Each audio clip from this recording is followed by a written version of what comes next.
Forget frequently asked questions, common sense, common knowledge, or Google. How about advice from a real genius? 95% of people in any profession are good enough to be qualified and licensed. 5% go above and beyond. They become very good at what they do, but only 0.1% are real geniuses. Richard Jacobs has made it his life's mission to find them for you. He hunts down and interviews geniuses in every field: sleep science, cancer, stem cells, ketogenic diets, and more. Here come the geniuses. This is the Finding Genius Podcast with Richard Jacobs.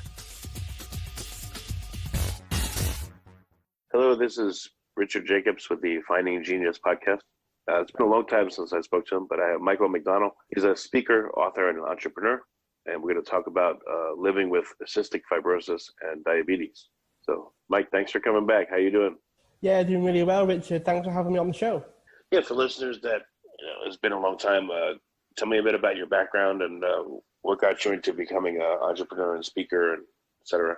Well, I always knew that I was different from your average person. So having the health conditions from when I was born, pretty much, a lot of it was my parents really having the responsibility of looking after a baby that failed to thrive, and, the doctors having to ask my parents if they wanted to save me or not. That kind of made me feel quite grateful, I guess, as soon as I realized that. But when the responsibility started to move over to me, if you will, things started to feel quite real, in that I realized just how different I was and how I had to basically engineer my day so that I could look after myself and then deal with whatever life threw at me. That's kind of how it built up over time. But there've been several moments where I just think differently to other people and not really want to do like what other people did. I used to have a joke about I'm just not normal, right? Like being one of the only people where I used to live in the UK that didn't really feel like I could do a good job as an employee. Wasn't a fan of being told what to do. Normal work just didn't really suit me because of the health side of things. So having to be at work for 8:30, 9 o'clock in the morning, when I would sometimes wake up feeling really, really sluggish, and the morning routines could take twice as long, and realizing that would impact my sleep and everything else, it just connected in my brain that I just can't do that. And then if it was a physically demanding job for 8 hours a day plus, and then it affected my sleep and not being able to get up and do it all over again, it became very apparent that the normal working life just wasn't going to work for me long term. Well, you haven't, we alluded to it, but you said you had failure to thrive and you've had a health problem since you were born. What were those problems, if you're okay to talk about them? And, so listeners have a context of why you felt like this.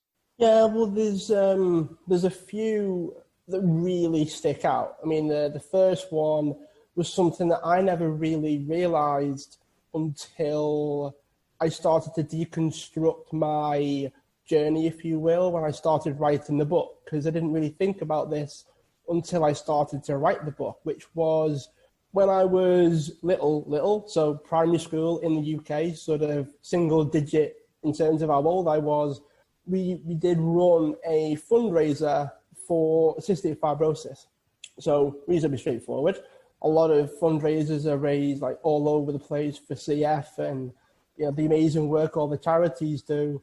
But because of the nature of the condition, I was the only kid that was allowed to have the condition at my school because of something called cross-infection, which basically means long periods of time with other people with the same condition, we can make each other worse because there are so many different ways of sort of having the condition.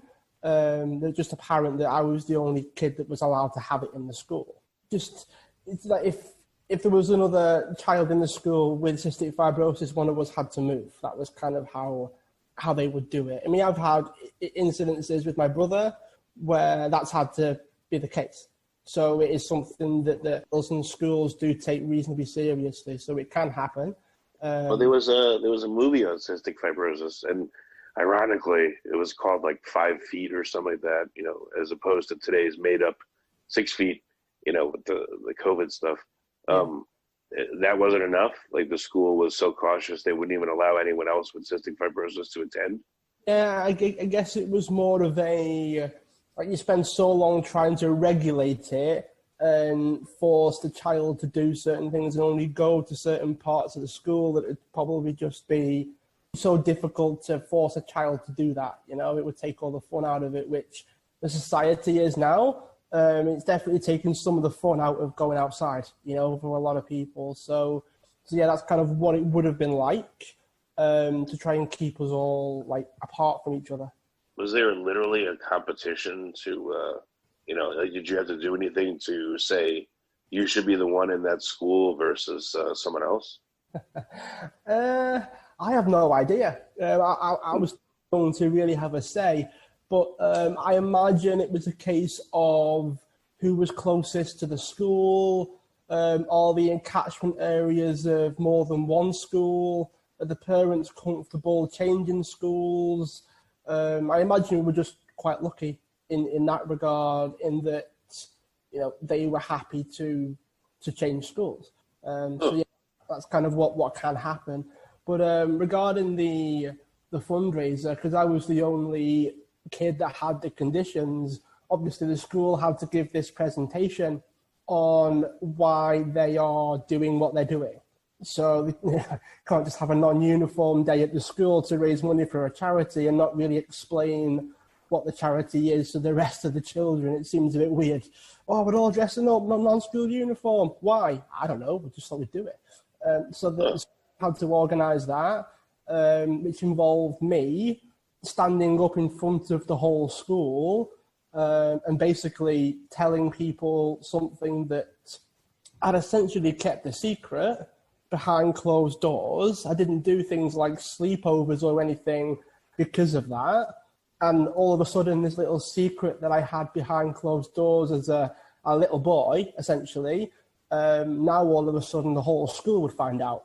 So having that experience, and again, didn't realise it until writing the book, that was something that, being singled out, realising just how different I was from all the other kids.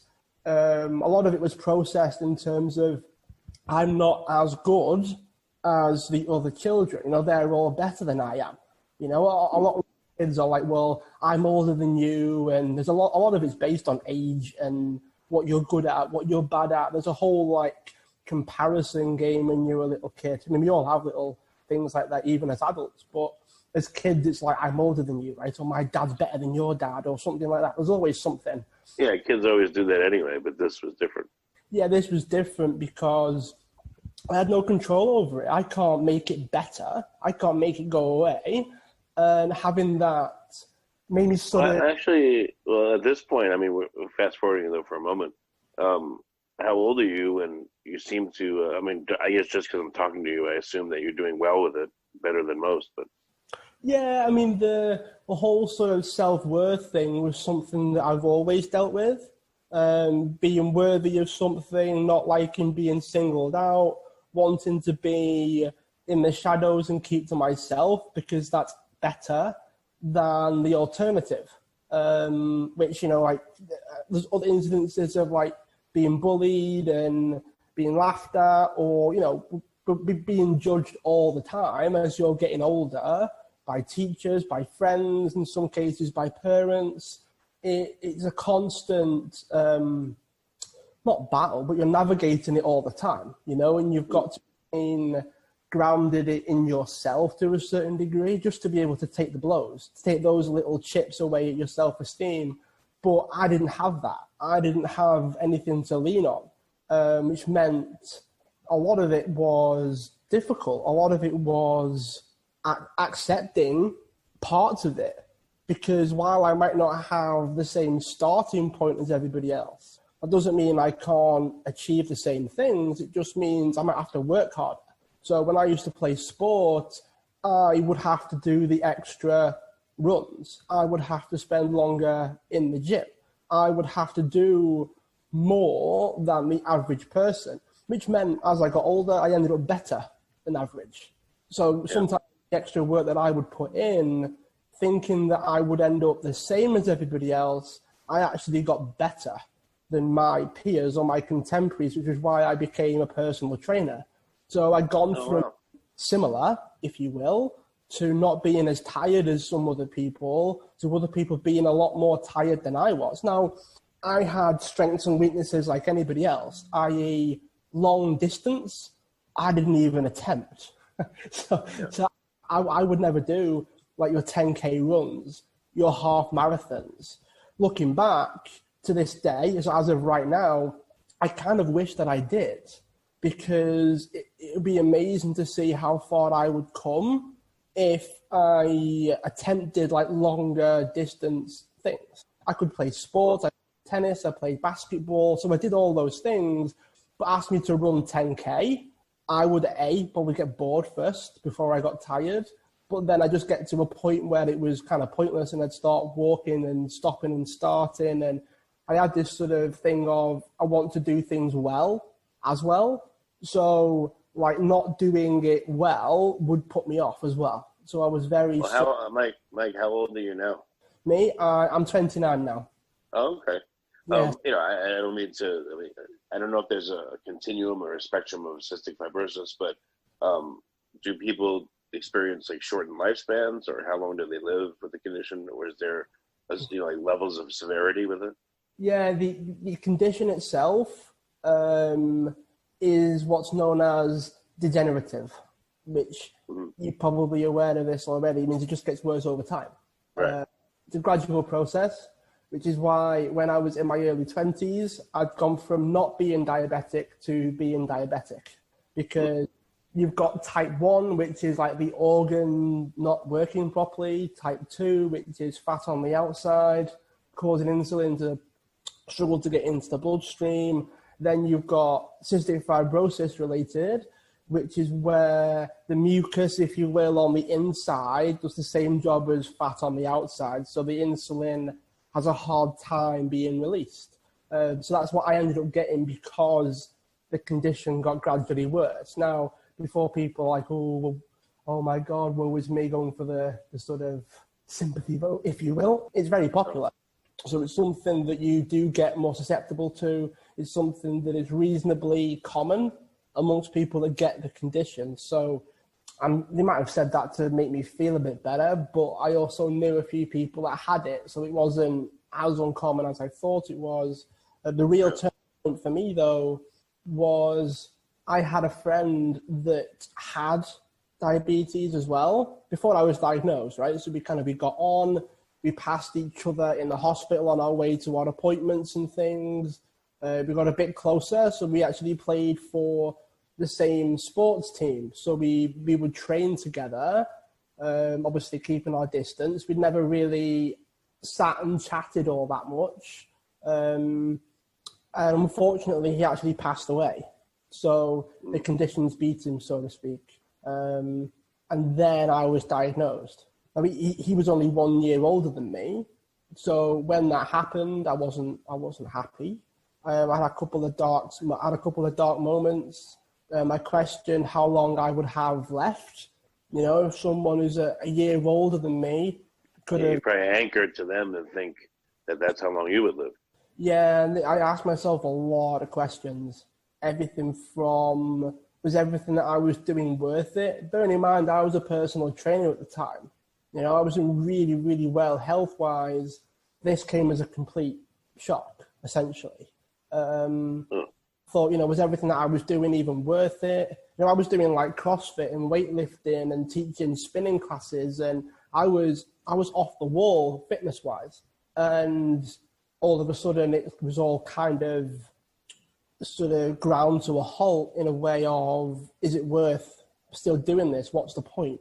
You know, if the best you're going to get is like 5% above average, is it really worth all the extra work that you're putting in? And then it was... So you felt like above average wasn't even enough, or a little bit above, you wanted to be the best in the world at something, or what was your goal? If you like this podcast, please click the link in the description to subscribe and review us on iTunes. I mean, if you're exercising like 2 to 3 times a day, 4 to 5 times a week, teaching classes, training yourself, training clients, doing everything from like yoga to circuit training to powerlifting to weightlifting. And then I was a tennis coach as well. That was one of my sports I got good enough to help others at. I was a tennis coach. And just the amount of stuff that I had to do to hit that. When you say average, what do you mean? Like what did you compare yourself to? Well, the way it tends to work with cystic fibrosis generally, I mean, if you look at what I was able to do and what I was doing, I was very above average. But when I went to the hospital and do a lung function test, which is that they monitor like how fast I can breathe in and how fast I can breathe out and how much volume of the air that is. So it's basically it's a VO2 max test. So air can you breathe in, how much air can you breathe out, and how fast is that? So they tend to monitor the first second, right? How much can you breathe out in the first second? And I would get about 105%, which seems amazing when you think, 100%, that's like the most, right? Unfortunately not. So 100% is average for someone who's my weight, my height, my age, or essentially my build, without CF. Yeah, well, that's pretty good. I mean, if CF for a lot of people is so debilitating that it kills them pretty early on, I mean, maybe you're a little hard on yourself. But when I was getting that consistently and when I was unwell, everyone would start to question it when I got to like 96%. They'd be like, what's going on? There's something wrong. We need to change something. And so they anchored in that was, that was bad. It was 10%. What is typical for someone with cystic fibrosis in terms of lung function? So it can be anywhere sort of on the spectrum of people that are so bad that they need new organs, essentially. It can drop to like 30%, 20%. Oh, okay. But they are struggling. They don't do they're probably tired walking to the toilet after they wake up. So again, I'm at the top sort of level, if you will, how bad the condition is. So when someone asks me, is it a health condition or is it a disability? In my view, it's a health condition, but it can become debilitating. Whether you let it get that way or whether it's so severe genetically, because it is a genetic condition, whether it's so intense that it's never going to not be debilitating. Like some people are born with it in such a way that there's nothing they can do. And it's very disempowering for some people. I don't like labeling it in that way because my experience has been very, very different to what some people would say. So yeah, but it sounds like you made a lot of choices and took, massive action to help yourself. Yeah, I mean, there's a big part of it. Would it be horrible if I didn't play sport from an early age? Would it be really bad if I didn't look after myself as much as I did? Yeah, but then, there's a whole chicken and egg thing. Would it always have not been so bad just because I'm not on like the very intense level, if you will? Or is it because it never really gets to that point because I look after myself? It's very difficult. But look, it's safe to say, you're not going to get absolutes, but you can easily say you were a lot better off health-wise than you otherwise would have been. You don't have to quantify exactly, but for sure, you can easily say you're in much better health than you would otherwise be. So, maybe that's enough. Yeah, I mean, I guess it was probably a sense of I wasn't getting any fitter. I was feeling better. And what I was able to do with what I was given was quite a lot, if that makes sense. So while my lung function probably never got any better, because it didn't, like I would go years with it barely budging at all. And it's frustrating. You work really hard for years and the best you get is like 5%. And they say stuff like, oh, well, you cough something off your chest, that can add like 3%. And I'm thinking, oh my God, the difference between 100% and 105% could be me just clearing my chest before I do the test. And I'm sat there and I'm just like, I get it, I understand it. But if I wake up and have a really bad day, they're judging me based on the moment, right? And there's so much that goes into it. If I go out for a run and then do the test, I could be 110%, 115%, because exercise increases your lung capacity just because of like, it's almost like a preparation reflex that your body has. And I know that from doing enough exercise to know I can feel like I have two lungs, four sets of lungs sometimes, you know, because you exercise, oh my God, this is amazing. I feel like I've got 4 lungs instead of 2. This is fantastic. If I did the same test, it would no doubt be a heck of a lot more, but that's based on like the best possible outcome, right? If I do a spinning class and I get off and then the doctors test me, they'll be like, yeah, your lung function's 120%, but I know for a fact that that's like the best possible outcome. So if we could shift gears just for a moment, sure. Because of your condition, because you're a personal trainer, because you worked on yourself so much, I would think you'd have really good insights for your clients. Like, what do you do differently, if anything, you know, from other personal trainers because of who you are and what you know?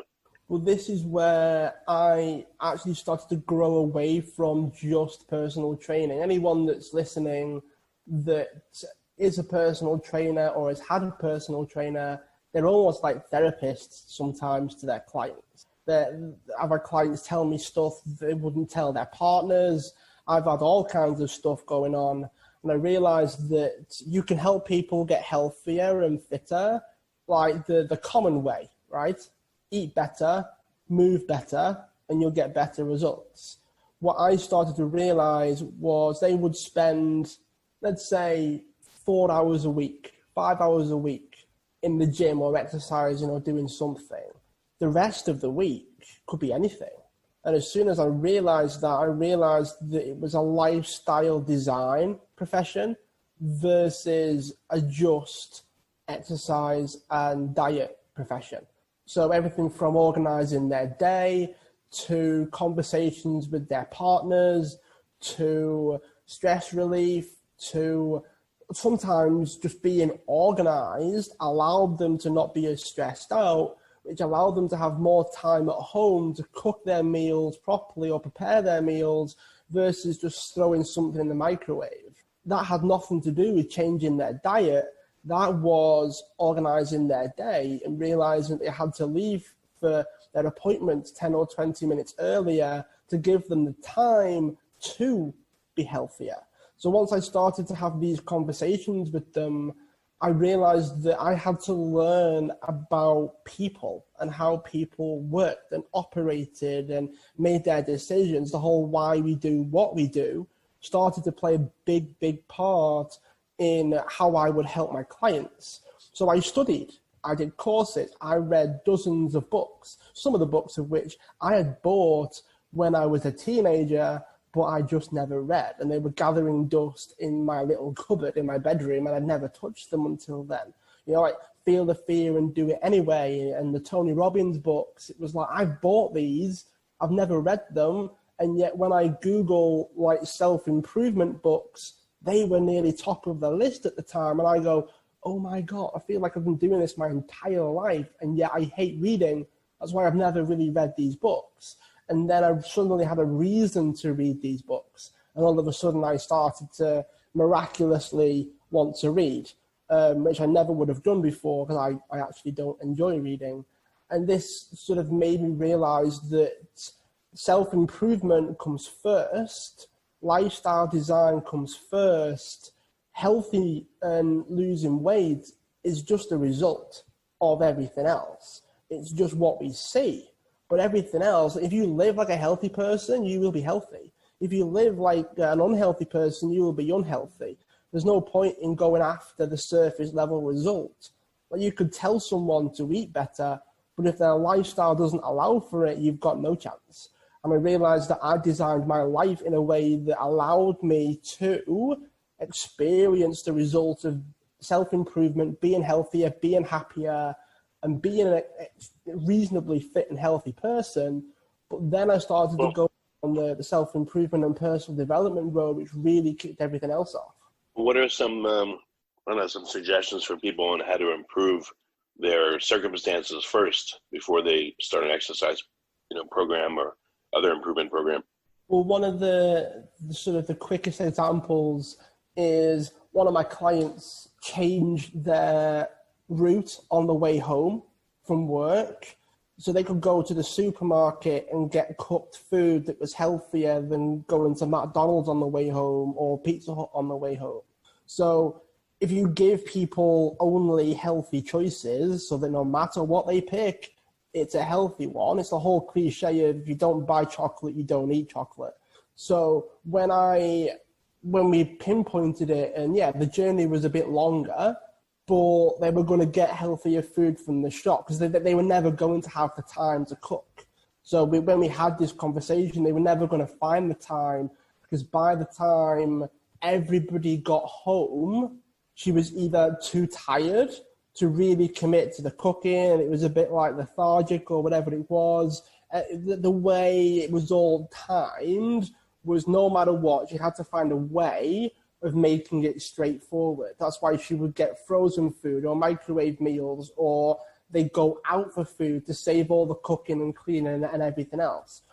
But we realized that if she went to the supermarket to buy like cooked chickens or like ready to eat type stuff that was, healthier than the alternatives, she instantly changed everything. She could buy like 2 or 3 chickens, and that could last them a week's worth of chicken-based meals. So then we went from doing like meal runs every day to meal prep that involved already pre-cooked food. And she realized that if she had prepared half of her meals, she could dedicate some time to cooking other meals. So it was a massive juggling act that all stemmed from, we change your journey from work to home, that meant that you could have healthier choices, healthier options. And she found that that was the best way of doing it. So a lot of people struggle to be healthy when they're on the move, or healthy when their life is a bit hectic, because their lifestyle was pretty hectic, like 2 jobs, family, the husband worked. It was very, that's a good trick. Are there other ones that when people made a very small change like that, and it led to a lot of difference? Yeah, I mean, another one was, just trying to picture there was one where she would have to wake up half an hour earlier to prepare everything else for the day, like breakfasts and all those things, before everybody else woke up. And then because the kids were half independent, meaning like they could do their own stuff and get ready, she then had the time to prepare like her gym kit. So then once she dropped the kids off to school, she could then go straight to the gym.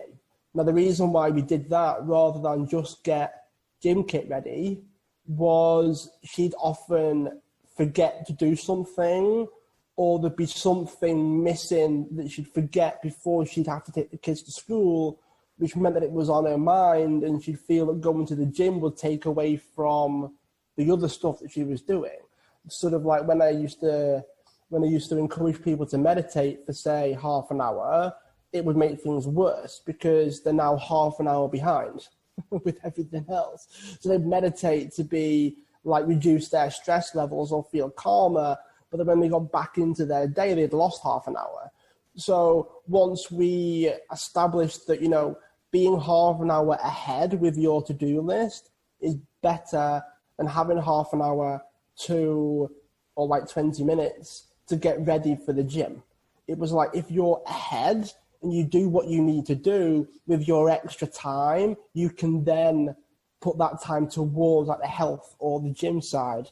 So again, it's just a different way of doing it. But somebody else, another one of my clients, actually got her gym kit ready the night before because she had that extra time at the end of her day to do that, where somebody else actually worked nights. So she couldn't do that. She had to work, get back, get up, get ready.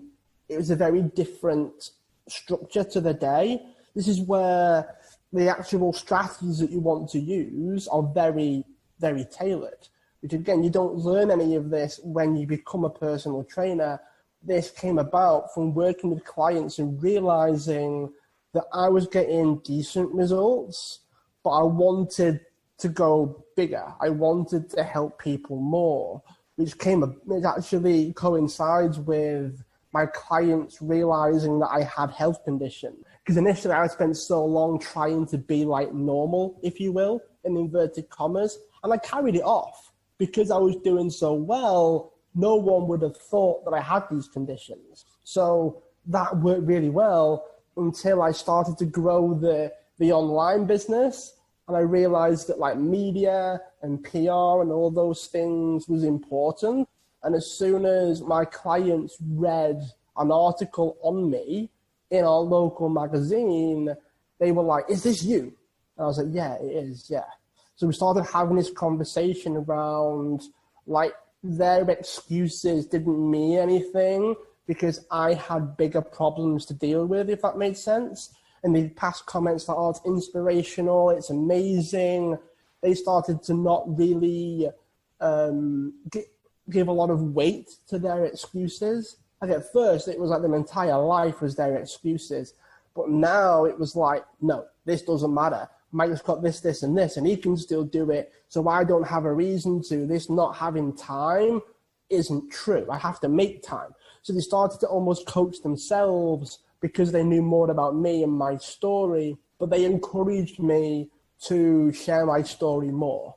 They encouraged me to do that because they benefited from it and they felt that other people could as well. So that spurred this sort of new version of me, if you will. And I had to grow up pretty quickly. I had to get out of my introvert shell pretty quickly if I was going to do that. So it led to a whole conversation with myself around responsibility, around being a role model, around being this inspirational figure, which initially started without realizing it. That's what I was doing. But then I started to really own it and I started to really take it on board. And then everything else sort of really took off because of that. Because at first I had no idea what I was doing. But then as I realized, and they started to tell me, I was like, oh, maybe I can do this. I want to give people some resources on how to find out more from you. So where can they go to find out more about your work and your teachings? Well, they can go to social media, firstly. So I'm the Mike O'Brien on Facebook and Instagram and Twitter. And I also have a podcast, which is the Ask Mike Show, which is focused on self-improvement. But I also have guests from multiple industries, really. So like singers and athletes and all kinds of different people. And I interview them as well, because one of the things that I realized is it takes a certain type of person to achieve the success that they have. And it's interesting to see the commonalities and patterns that they experienced as well. So, yeah, okay. Very exciting. Well, very good, Mike. Well, thank you for coming on the podcast. I appreciate it. My pleasure, Richard. Thanks for having me on. If you like this podcast, please click the link in the description to subscribe and review us on iTunes. You've been listening to the Finding Genius podcast with Richard Jacobs. If you like what you hear, be sure to review and subscribe to the Finding Genius podcast on iTunes or wherever you listen to podcasts. And want to be smarter than everybody else? Become a premium member at findinggeniuspodcast.com. This podcast is for information only. No advice of any kind is being given. Any action you take or don't take as a result of listening is your sole responsibility. Consult professionals when advice is needed.